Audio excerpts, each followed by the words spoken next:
On July 4th, 1983, while America celebrated its independence, a 27-year-old woman named Teresa Peroni walked into the Oregon wilderness during a party and vanished without a trace. No goodbye, no scream, no struggle that anyone witnessed. Just gone.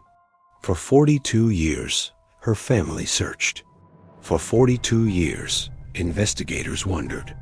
For 42 years, someone walked free, living their life while Teresa's remained frozen in time. But here's what gets me about this case, and trust me, I've covered hundreds of these stories. The evidence was literally sitting in a box, waiting. A skull found by hunters in 1997, collecting dust for decades because the technology wasn't there yet. And when that technology finally caught up, when DNA testing could finally give that skull a name, everything changed. Today, we're going to walk through one of the most patient investigations I've ever encountered. This isn't just about a woman who disappeared. It's about how justice sometimes moves at the speed of science, and how 42 years can feel like both forever and not nearly long enough. Before we dive deep into Teresa's story, hit that subscribe button. These cases take months to research, and your support helps us keep digging into the stories they hoped would stay buried. Let me paint you a picture of 1983. Reagan was president. MTV actually played music videos, and the internet was still a decade away from changing everything. It was a simpler time in many ways, but also a more dangerous one for investigations. No cell phones to track, no digital footprints to follow, no advanced DNA testing. When someone disappeared, you had witness statements, search parties, and hope. That's it. Teresa Peroni was 27 years old that summer, right in the prime of her life. Now, I've noticed something about cases from this era. We often don't get the full picture of who these victims really were. The records are sparse, the digital traces non-existent. But what we do know about Teresa paints the picture of a woman living her life, making choices, navigating relationships like any of us would.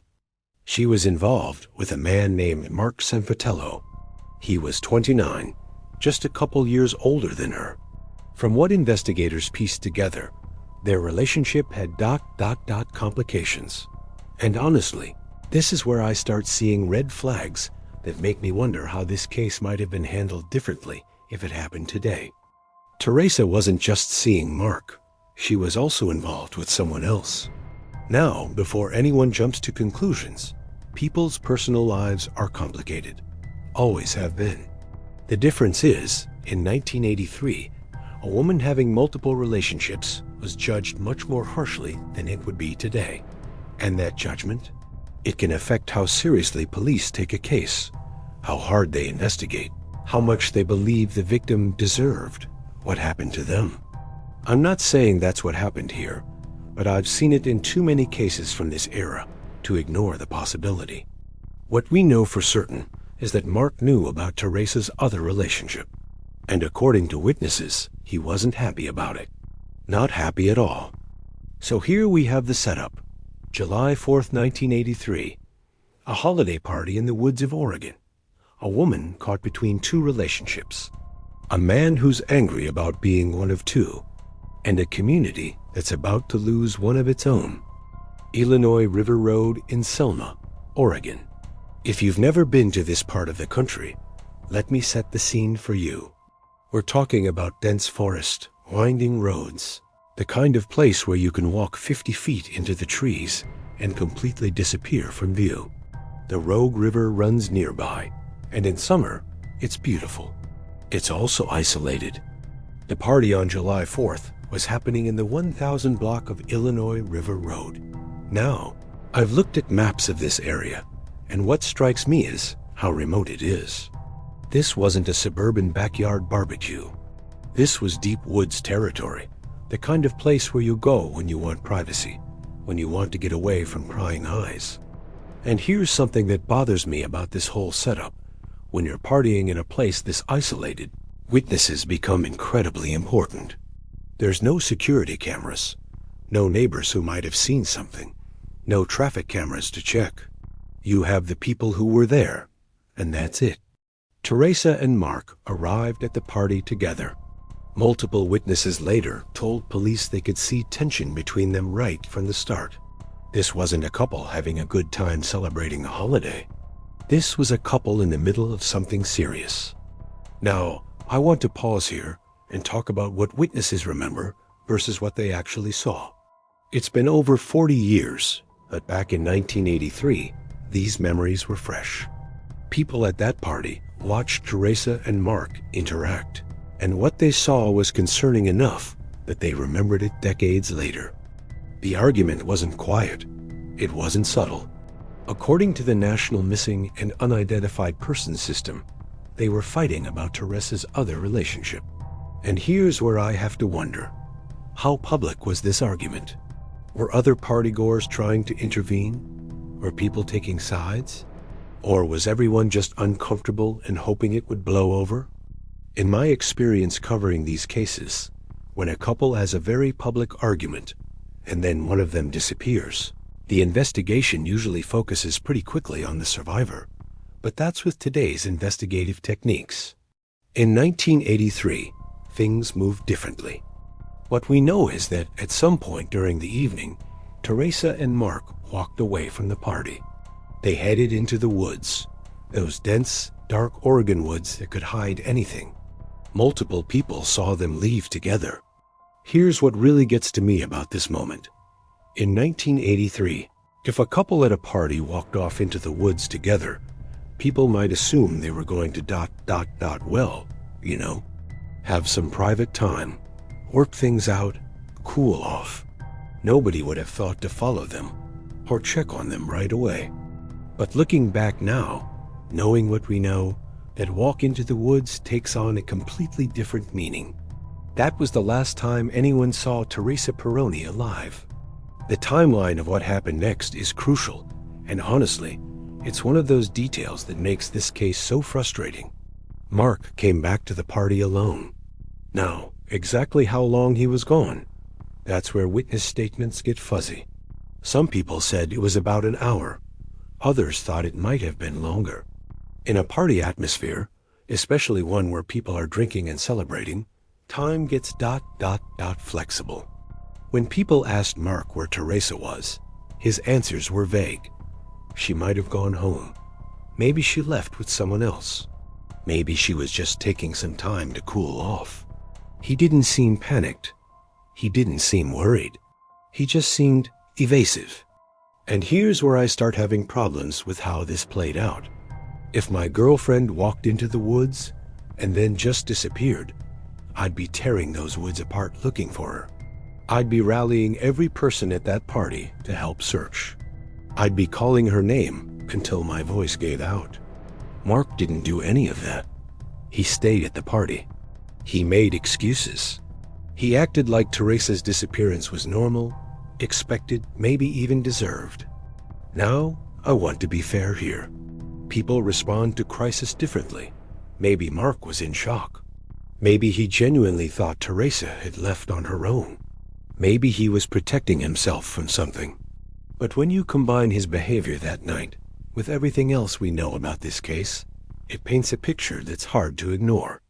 The party continued. People eventually went home. And Teresa Peroni was nowhere to be found. July 5th, 1983, the day after Independence Day, and Teresa Peroni still hadn't come home. Now, here's something I find interesting about missing person cases from this era. There was often a delay before anyone got seriously worried. Today, if someone doesn't respond to texts or calls for a few hours, we start getting concerned. But in 1983, people could genuinely be unreachable for days without it being unusual. But Teresa's family knew something was wrong. They started making calls, checking with friends, trying to piece together her last known whereabouts. And that's when the party from the night before came into focus. When Teresa's family contacted the Josephine County Sheriff's Office to report her missing, the deputies immediately classified this as suspicious. And honestly, that tells me something important about how Teresa was perceived in her community. She wasn't someone who would just disappear without telling anyone. She wasn't known for impulsive behavior or running off without explanation. The first person investigators wanted to talk to was obvious: Mark Sanfratello, the last person to see Teresa alive. Now, I've studied a lot of police interviews from the 1980s, and they were different from today. Less psychological training, fewer techniques for detecting deception, and frankly, less sensitivity to the dynamics of domestic relationships. When Mark told investigators that Teresa had just wandered off into the woods and never came back, they took that statement at face value initially. But here's what bothers me about Mark's early statements, and I want to be clear. At this point, he wasn't a suspect, just a witness.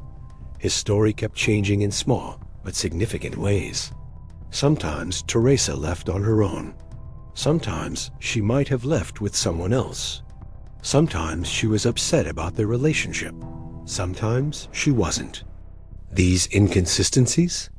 In today's investigation, they would have triggered immediate follow-up interviews, polygraph tests, deep background checks. But in 1983, with limited resources and different investigative priorities, Mark's changing story didn't raise the red flags it should have. The search for Teresa began immediately. Oregon's terrain is unforgiving: dense forests, steep ravines, rushing rivers, and wildlife that can make human remains disappear completely. The Josephine County Sheriff's Office organized search parties with volunteers from the community. They brought in search dogs. They focused on the area around Illinois River Road where Teresa was last seen. For weeks, searchers combed through miles of wilderness. They dragged sections of the Rogue River. They checked abandoned buildings, old mining sites, hunting cabins. Every lead was followed, every tip investigated, and they found nothing. Not a piece of clothing, not a personal item, not a single trace that Teresa Peroni had ever been in those woods. Here's what I think happened during those crucial first weeks, and this is just my opinion based on decades of studying these cases. The investigation got stuck in 1983 thinking. They were looking for a woman who had either run away or died by accident. The possibility that Teresa had been deliberately harmed and her body carefully concealed? That scenario wasn't getting the attention it deserved. Mark Sanfratello cooperated with the investigation, at least on the surface. He answered questions, participated in searches, played the role of the concerned boyfriend. But according to case files, he never seemed genuinely distraught about Teresa's disappearance. Never seemed like a man who had lost the woman he loved. And here's something that really stands out to me. While Teresa's family was organizing search parties, putting up missing person flyers, and pleading with the media for help, Mark was quiet. He wasn't out there searching every day. He wasn't making public appeals for Teresa to come home. He wasn't acting like someone desperate to find answers. By the end of July 1983, the active search for Teresa was scaling back.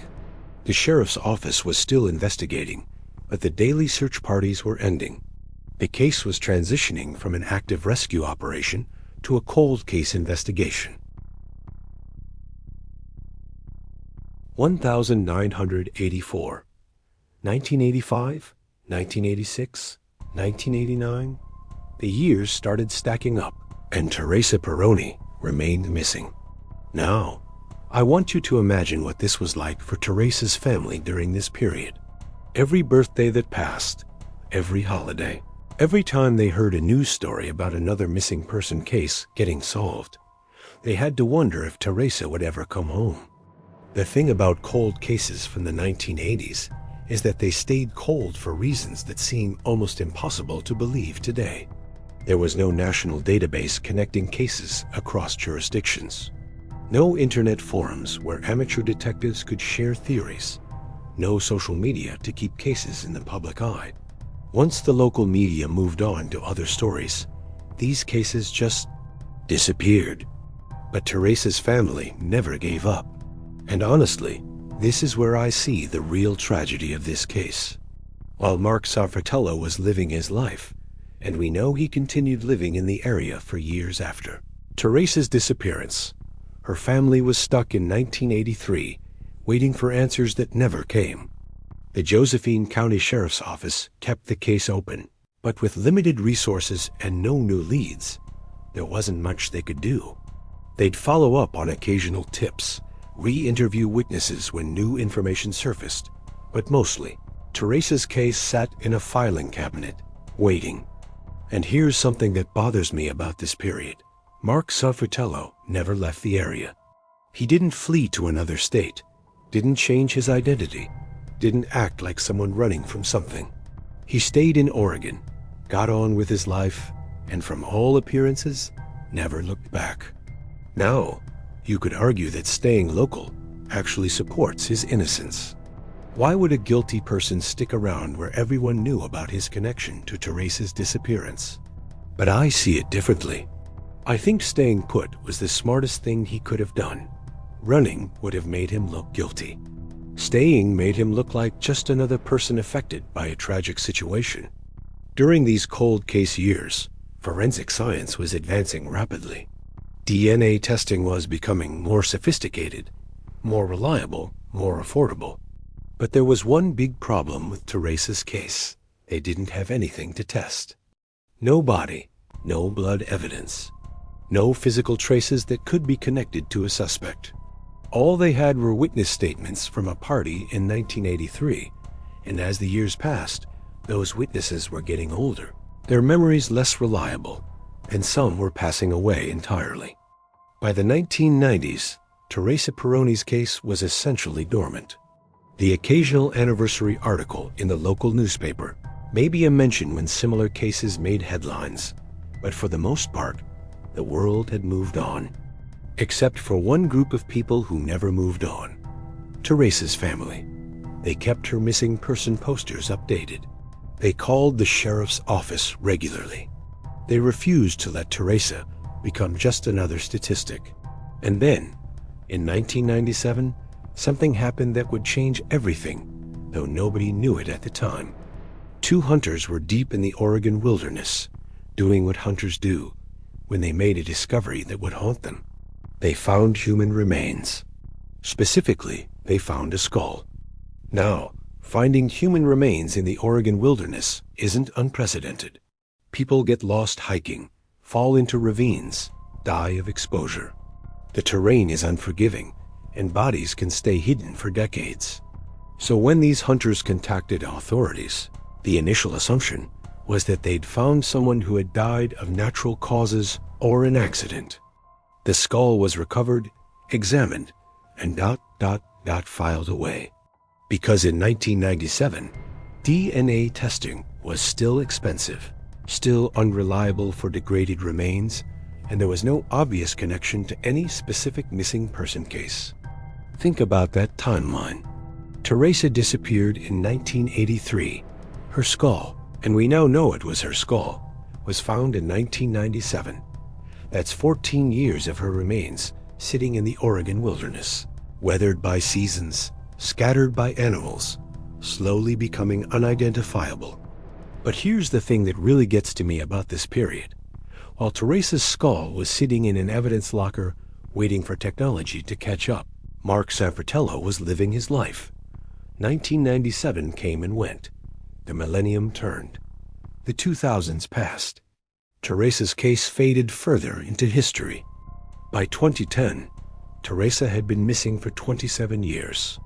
Most of the original investigators had retired. Many of the witnesses from that July 4th party had died or moved away. The case file was thick with decades of dead-end leads and false hopes. And still, that skull sat in evidence storage, holding secrets that wouldn't be unlocked for another 14 years. 2020s, a new decade, and forensic science had transformed completely from what it was in 1983, or even 1997. DNA testing that once cost thousands of dollars and took months to complete could now be done for hundreds of dollars in a matter of weeks. Databases that didn't exist when Teresa disappeared were now connecting cases across the country, across decades. Technology that seemed like science fiction in 1983 was now standard procedure. But here's the thing about technological advances. They only matter if someone decides to use them. That skull found in 1997 could have sat in evidence storage forever if the right person hadn't made the right decision at the right time. Enter the Josephine County Sheriff's Office in 2024. Now, this is a small department. We're talking about 26 staff members total. They're not the LAPD or the FBI. They're a rural Oregon Sheriff's Office dealing with limited budgets, limited manpower, and decades of unsolved cases.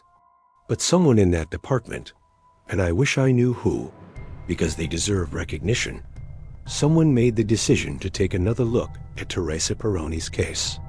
After 41 years, someone said, "What if we tried the new DNA technology on that skull from 1997?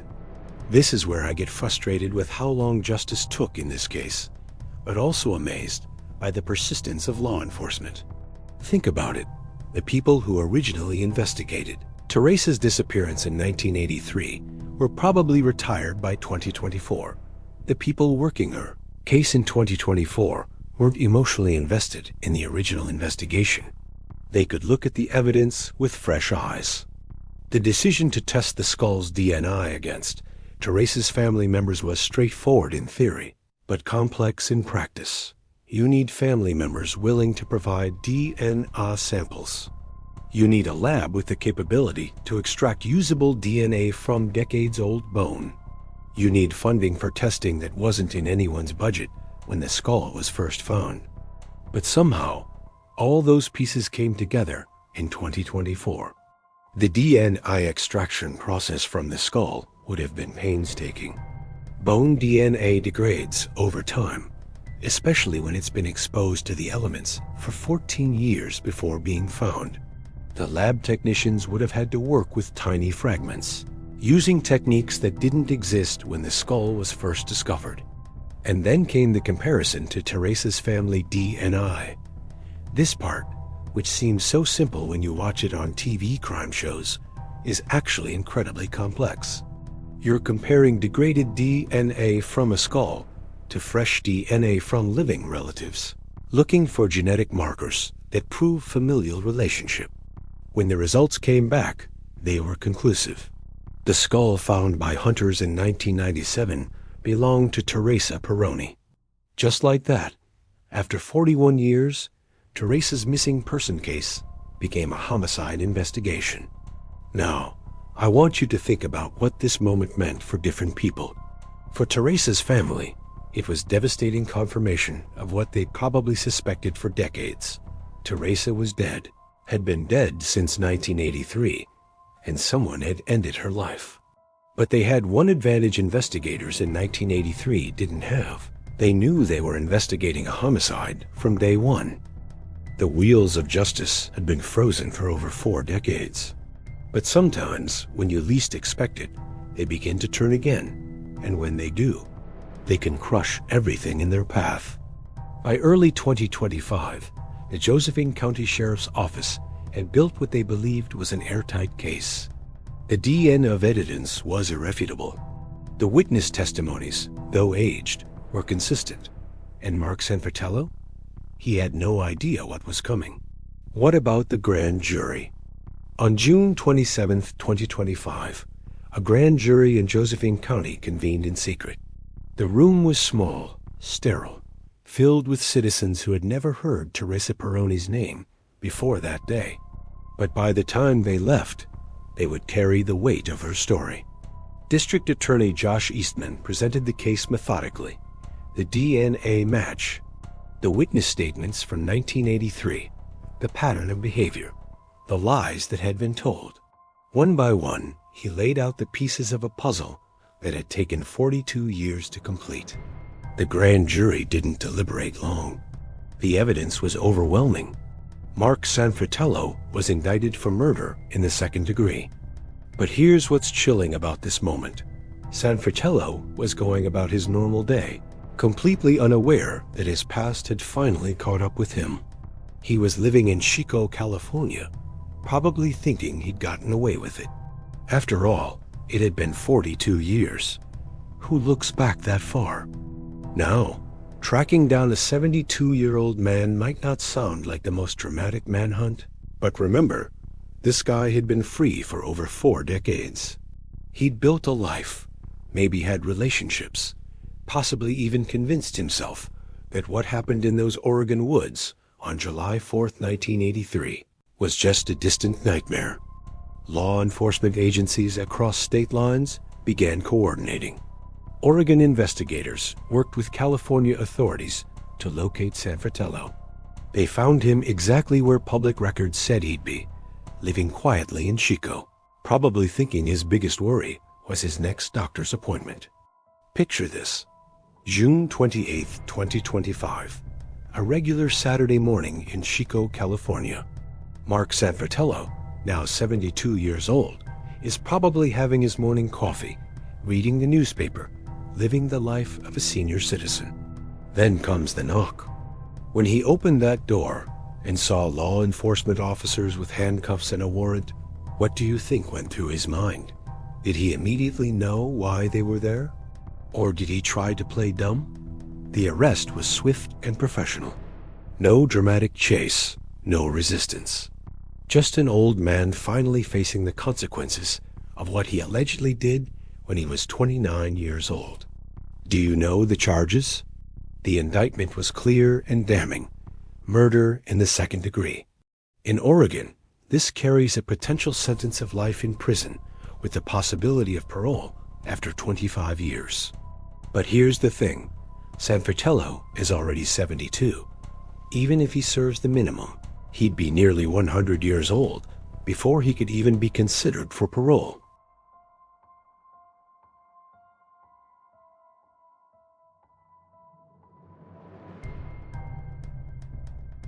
There's something surreal about watching a 72-year-old man in handcuffs, being led to a police car for a murder that happened when Ronald Reagan was president. The photos from his arrest show a man who looks like somebody's grandfather. Gray hair, wrinkled face, the kind of guy you wouldn't look twice at in a grocery store. But that's the thing about evil, isn't it? It ages. It gets old. It develops arthritis and probably needs reading glasses. But it's still evil. California doesn't just hand over suspects to other states without due process. Sanfratello had the right to fight extradition, to drag out the legal proceedings, to make Oregon prove they really wanted him back. But here's where it gets interesting. He didn't fight it. He waived his right to an extradition hearing. Maybe his lawyer advised him it was pointless. Maybe he was tired of running. Or maybe, after 42 years, some part of him wanted to face what he'd done.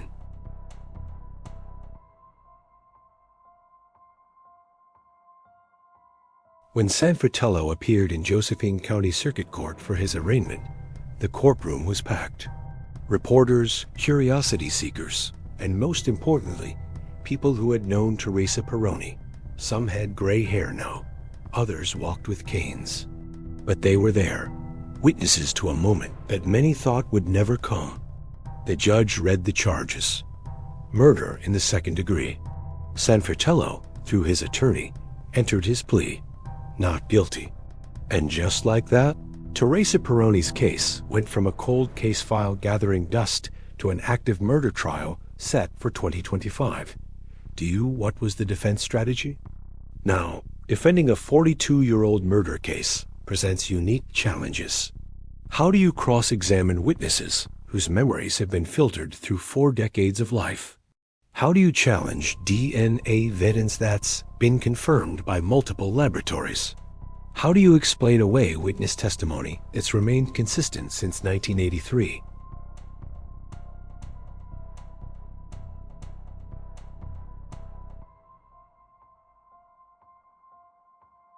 But here's the problem with that defense.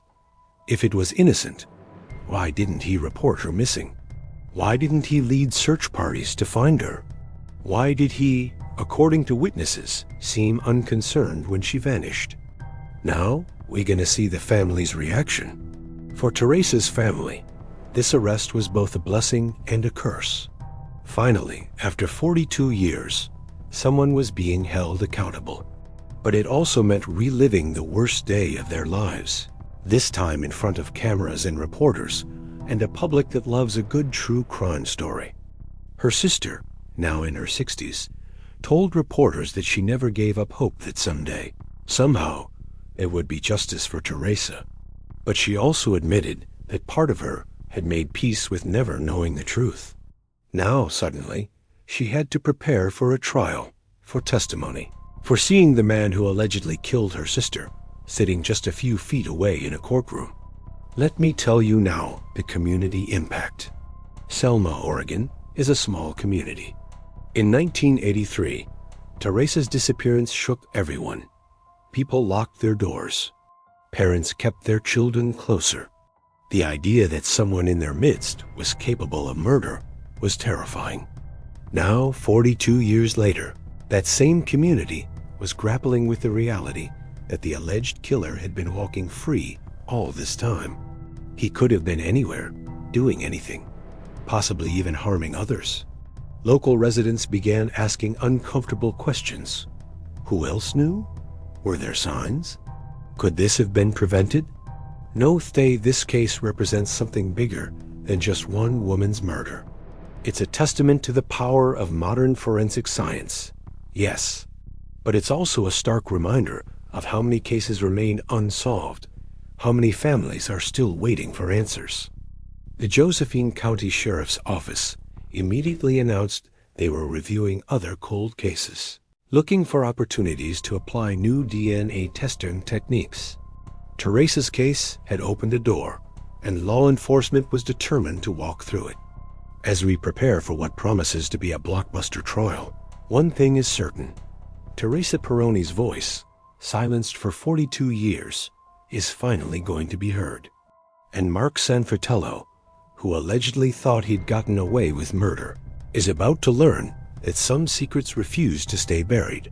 The wheels of justice may turn slowly, but when they finally catch up with you, they can be absolutely devastating. As we close this chapter of Teresa Peroni's story, it's important to remember that this isn't just entertainment. This is education. This case teaches us critical lessons that could literally save lives. DNA never lies, but time is your enemy. If you're ever in a situation where someone you know goes missing, push for DNA collection immediately. Not just from the missing person's belongings, but from anyone who had contact with them. In 1983, they didn't have the technology we have today. But now, a single hair, a drop of saliva, a fingernail clipping, any of these can solve a case decades later. Trust your gut about toxic relationships. The witnesses described seeing Teresa and Mark arguing frequently.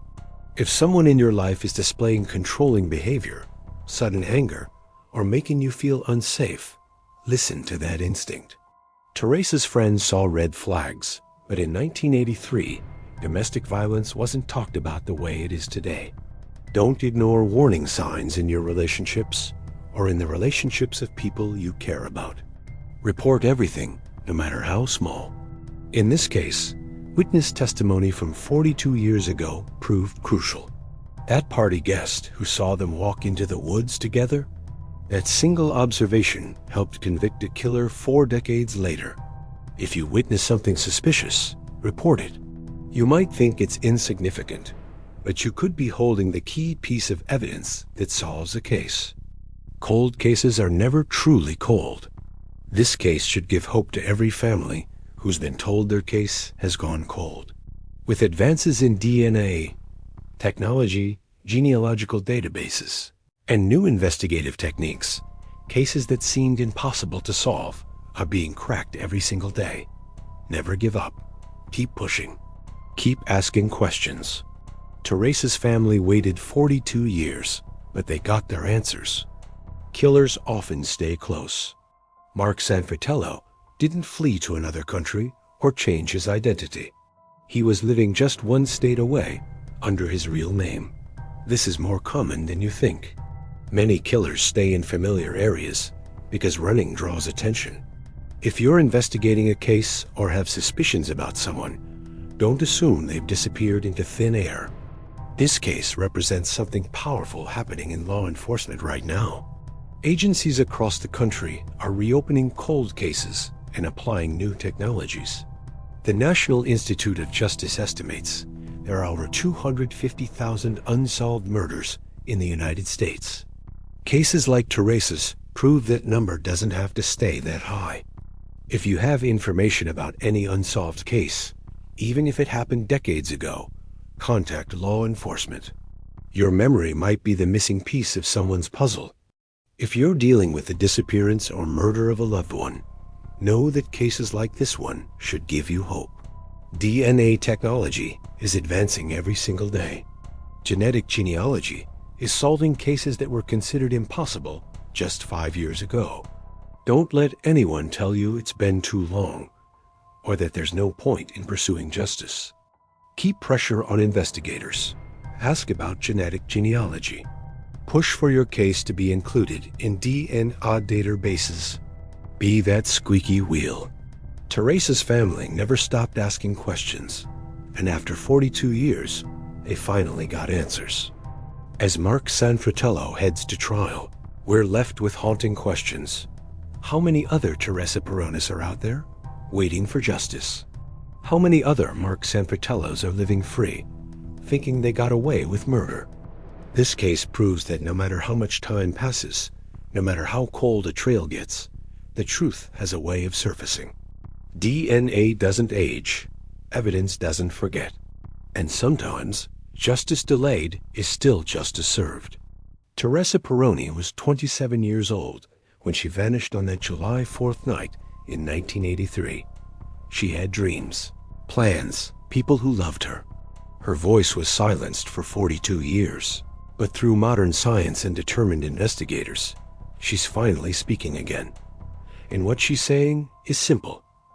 I was here, I mattered, and the person who took my life must be held accountable. If this case moved you, hit that like button and subscribe for more deep dives into cases where justice finally prevailed. Share this video. You never know who might be watching, who has information about an unsolved case. And remember, if you have any information about Teresa Peroni's case or any other unsolved murder, contact your local law enforcement. Your voice could be the one that finally brings a family the answers they've been waiting decades to hear. Next week, we're diving into another case where cutting-edge DNA technology cracked a decades-old mystery. You won't want to miss it. Thanks for watching, and remember, some stories refuse to stay buried. If you or someone you know is in an abusive relationship, call the National Domestic Violence Hotline, 1-800-799-7233.